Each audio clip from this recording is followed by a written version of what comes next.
પ્રસિદ્ધ યાત્રાધામ ડાકોરમાં તુલસી વિવાહની રંગેચંગે ઉજવણી કરવામાં આવી હતી। લાખોની સંખ્યામાં ભાવિ ભક્તો ઉમટી પડ્યા હતા।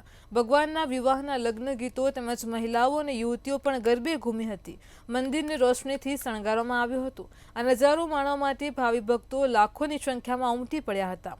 રણછોડજીના મંદિરમાં ભગવાનના લગ્ન થઈ રહ્યા હતા ત્યારે ઢોલ નગારા સાથે વરઘોડો નીકળ્યો હતો। સાથે સાથે લાખો રૂપિયાનું દારૂખાનું પણ ફોડવામાં આવ્યું હતું। અશ્વ તેમજ પાલખીના સાથે જાહો જલાલીથી રાજા રણછોડજીના લગ્ન શાલિગ્રામ સ્વરૂપે સોનાના લાલજી બનીને તુલસી સાથે સંપન્ન થયા હતા।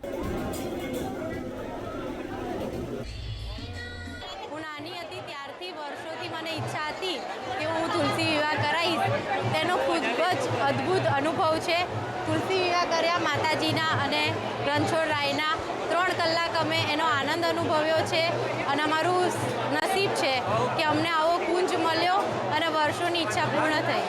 અમારા લગ્ન પછી અમારું એક સપનું હતું કે અમે લોકો તુલસી વિવાહ કરાવડાવીશું અને અમારો નસીબ એટલું સરસ કે અમને કુંજ મળી ગયો અને અમારો આજનો દિવસ એટલો સફળ રહ્યો કે અમે મસ્ત લાલજી મહારાજ અને તુલસી માના લગ્ન કરાવડાયા છે।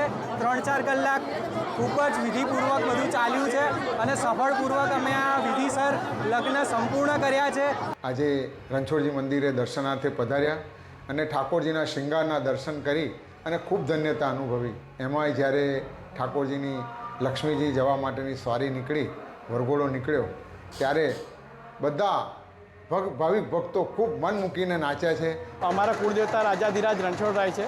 વર્ષોથી અમે તેમને ત્યાં અલગ અલગ જાતના એમની સેવા રાજભોગથી માંડીને અલગ અલગ સેવા કરતા હોઈએ છીએ અને ગયા વર્ષે હું આવ્યો અને મેં અહીંયા તુલસી વિવાહના દર્શન કર્યા। મારી જિંદગીમાં લો કે વર્લ્ડમાં બેસ્ટમાં બેસ્ટ તુલસી વિવાહ થતા તો રણછોડરાયજીના મંદિરમાં જ થાય છે। આટલી ઝાકમઝોળ અને આટલા સરસ રીતે સારી રીતે પદ્ધતિસર જે ભગવાનના લગ્ન થાય છે તેનો લાવો મારે લેવો હતો। એટલે મારા અહીંયા જે અમારા જે મહારાજ છે જે રાધાકુંડના ભરતભાઈ મહારાજ તેમની સાથે મેં વાત કરી અને આ વખતે મેં અહીંયા આગળ યજમાન થવાનો લાભ લીધો છે।